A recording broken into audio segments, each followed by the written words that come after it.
All right, so this is a topic that have been um, a hot topic on Instagram and Twitter for like 2 years now, and that's about the cost of rent, particularly in major urban cities in Nigeria like Lagos, Abuja, Port Harcourt, Ibadan, um, Enugu, and a lot of people, Benin City. A lot of people have been complaining bitterly on Twitter and Instagram about how much landlords and property owners are charging for rent, and there have been different complaints about how small the houses are or the kind of facilities that are provided in the house and how they don't match up to whatever the rent that the landlords are asking for.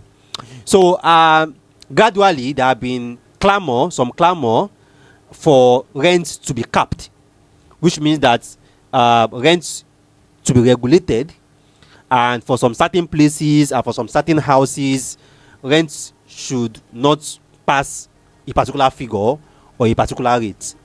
Alright, so in this episode, we'll be talking about, should rent in Nigeria, should rent in Lagos be capped? Should rent be regulated? Should the government be interested in putting a cap on what different landlords can charge on rent on their properties? Alright, in case you are coming across a video like this for the first time, this Meet the Property channel, and this was called Everything Real Estate for first time investors, avid investors, people who are buying real estate in Lagos, in Abuja, or anywhere in Nigeria entirely. People are about to buy, people are buying already, and you want to be safe, you want to buy what's safe, you want to buy what's secured, you don't want to get scammed. This is your go-to channel. So I think one of my playlists, I think I have a playlist on rental income or rental properties, but I know I've done quite a number of videos about rent already, as well as shortlets. I've also done a couple of videos about shortlets. So either my rent playlist or my shortlet playlist, after watching this particular video, you can go to watch some videos and some episodes that I've done there and check if there's any of those videos that you have done before that you have missed. All right. So should rent be capped?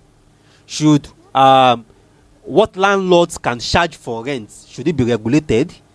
And should the government pay more attention or keen attention to what landlords are charging for rent in different urban cities in Nigeria, in Lagos, in Lekki, in Benin City, in Port Harcourt, in Abuja, and like, because right now you're looking at the one bed for rent now, one bed like 700k, 800k, and in central Lagos, one bed is like 1.2, 1.3, and fully serviced one bed, you're looking like 2.5.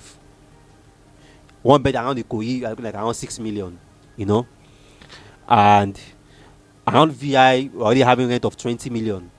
Around the Koi, we're already having rent of 10 million.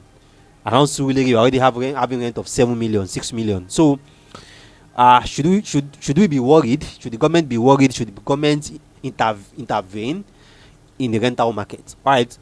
Now, before I go to like start talking about the rental markets and start doing analysis of the rental industry, if this is your first time on our channel and you have not subscribed yet to any of our videos, seriously targeting hitting 4K subscribers by year end. So I really want you to subscribe, and I want you to be part of our success journey, so that when we are celebrating that milestone of 4K subscribers, you're also going to be one of those people that will say like, yes, I'm among Rabi subscribers, I'm among the Property Guy subscribers.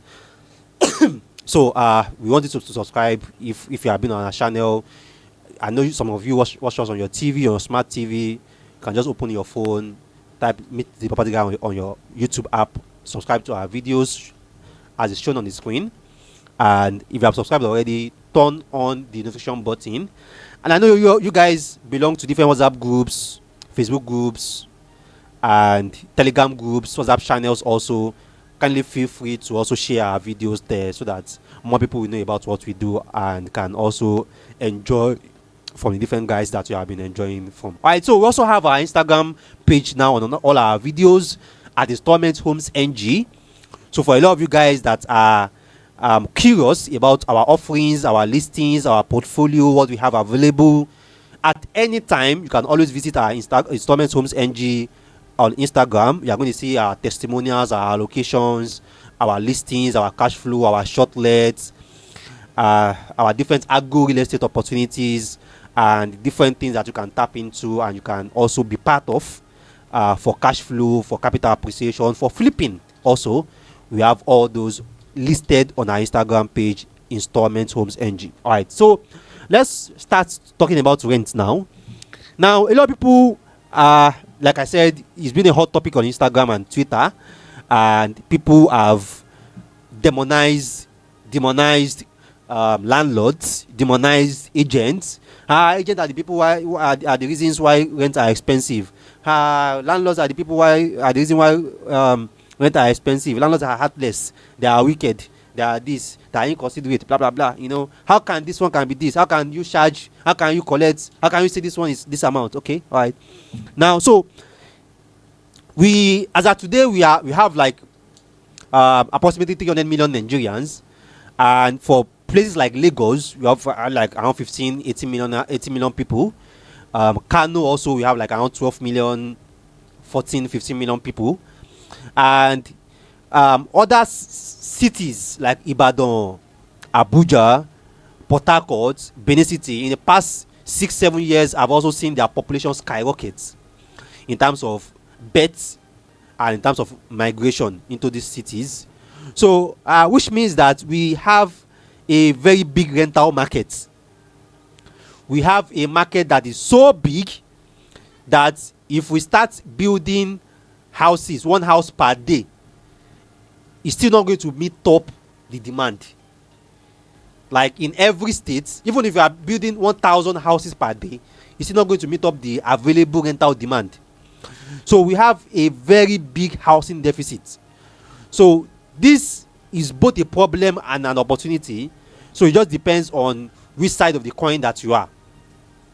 The coin of those complaining, ranting, abusing, demonizing, or the side of those collecting rent, making profits, earning cash flow, and enjoying rent appreciation. And life generally, there's always two sides of the coin. So you personally have to decide which side of the coin that you want to belong to. That's just it, to be very frank. Now, in terms of rent, purchasing value is a very big criteria for what determines rent. And if we are clamoring for the government to intervene on what landlords and property owners can charge for rent, or what they can collect from tenants as rent, then the government first have to stabilize the purchasing value of naira. Naira cannot be unstable and rent will be stable. It's not possible. It's never possible. The cost of food, the cost of energy cannot be unstable and rent will be stable. Rent is determined by the economy. It's the state of the economy that will determine the state of rent. If the economy is unstable, rent will be unstable. If the economy is volatile, rent will be volatile. If the economy is stable, rent will also be stable. It's as simple as that. As if there was a time where a room and parlor is 1,000 naira per month. There was a time where a 2-bedroom flat is 100k for a year. So our naira was valuable then, high purchasing value. So our naira cannot lose purchasing value, and rent will still remain the same. Rent will also have to adjust accordingly. And in all fairness, for the next probably 3, 4, or even 5 years, our purchasing value is not going to improve. The purchasing value of our naira is not going to improve, based on my own assumption, personal assumption. So, which means that there is even like a higher and a bigger rental crisis that is coming, far bigger than what is happening. And apart from the fact that we have an unstable purchasing value, because the purchasing value of our naira is highly dependent on our exchange rate, on our exchange rate. So if exchange rate is unstable, purchasing value will also not be unstable. we also have a growing population. Actually, personally, I feel like we are too fertile, Nigerians. You know, if you pick an average of, let's say, Nigerian ladies or Nigerian women between the age of 15 and 40, you will pick like around 100 of them. I can guarantee you like around 25-30% of them are pregnant or about to be pregnant. So we have a very, very fast growing population. So, and a growing population means that a growing need for shelter, a growing need for accommodation. So which will also continuously put a stress and a strain on housing demand. It's as simple as that. We can't continue giving birth at the rate that we are giving birth to, and we expect rent to be stable or rent to remain the same, when there are like 50 people competing for one flat. So it's a case of survival of the richest. Who can pay the highest, you collect the apartment. As simple as that. Just like around 2 weeks ago, I posted an apartment in Surulere for rent. You know, the apartment had been rented since last week. Apartment in Surulere that had been rented since last week. Till today, I'm still receiving call of people that are looking for apartments. You know, and I've gotten up to like almost 20 calls for that apartment. Room self, oh, it's not like maybe one bed, though, room self. And I'm still very sure that for the next 1 week, I'm still going to be receiving calls. So just one apartment, we have like almost 100 people competing for it. We have a growing population. So this growing population means that there's a high demand, HD. There's a very, very high demand already. So if there's a high demand, why should landlords be charging less?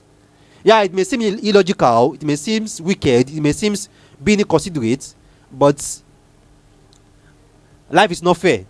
So there is no reason to be expecting fairness from human beings too.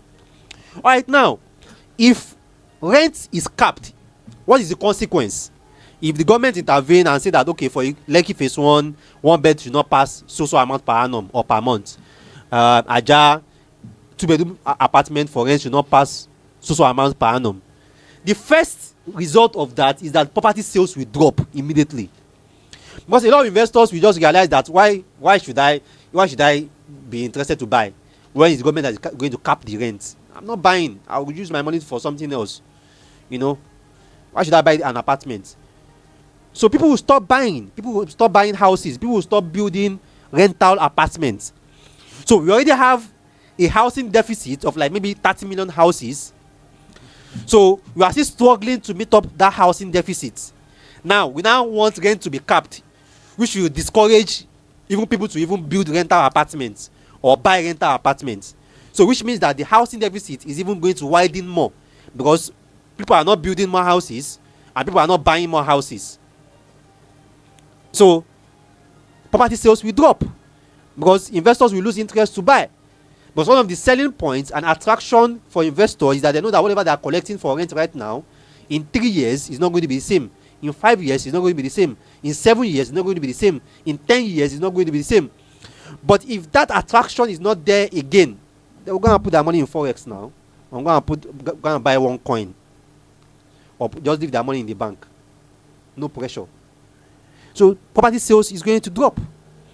At the same time, if rent is also capped, the construction industry will be highly affected. Because if people are not buying the apartment that you are building because rent is capped, then that means the developers are not going to be building a lot.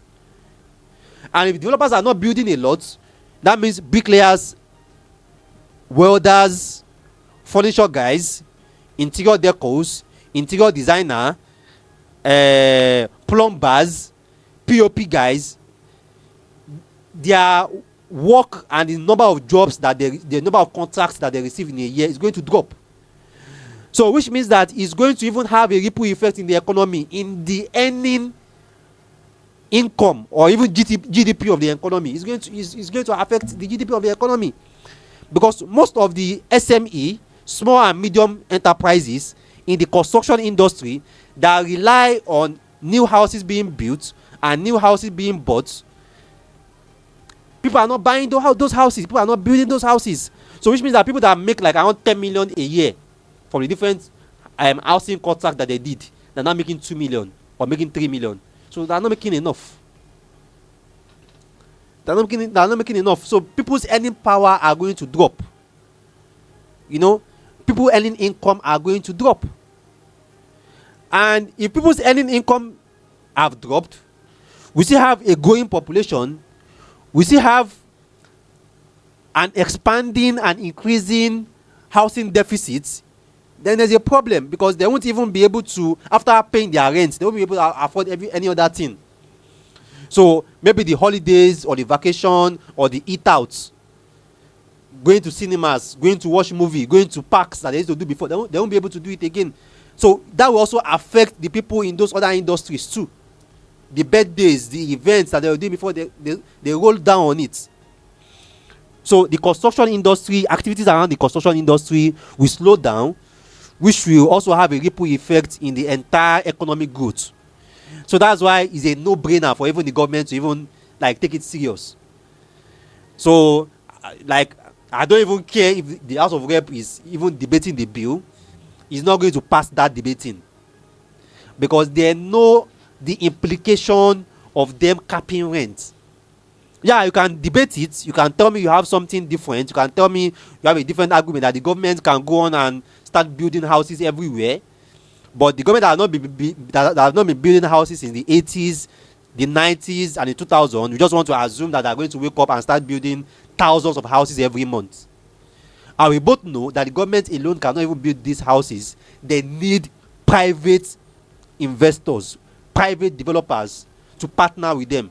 And the only reason why private developers is going to partner with them is when they know that people will be willing to buy.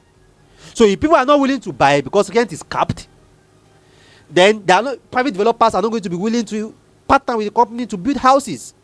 And if partner developers are not willing to partner with the government to build houses, where will government see the money to build those houses? We always have this assumption that Nigeria is rich. Nigeria government is rich. I don't know where we came up with that thing. There's no money. The government does not have money. All this revenue from oil is peanuts.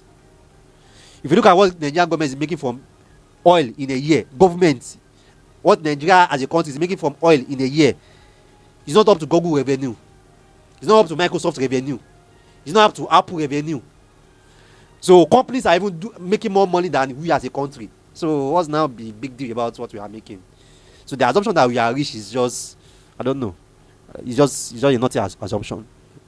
All right, so when we have rent cap also, it's also going to affect aspiring landlords. Because one of the reasons why people are gingered to want to build their own house or buy their own house is because the rent is chasing them. They know that whatever rent they are paying now is going to change next year. It's going to change in 2 years' time. So because of that, people start buying land. They start building their own house small, that this rent is not the same, this rent will change. But if people know that I'm paying 500k rent for the next 5 years, it's still 500k I'll be paying. So what's the pressure? No pressure now. Why should I go and buy land? Why should I build a house? If it's 500k I'm paying for rent, I can pay my 500k for the next 10 years now. So people will stop aspiring to even build their own house. People will stop aspiring to even own their own house because the pressure is not there. Rent is cheap, rent is capped, rent is regulated. So people won't be, the pressure is not there. People will prefer to be in rented houses, because people naturally, as humans, we love to be in our comfort zone. So if the government can guarantee me that rent will not change in the next 5 years, so why should I pressure myself with chasing bricklayer, chasing plumber, chasing facing a money trouble, facing real estate company trouble to say that I want to build house when my rent will not change? My rent is capped.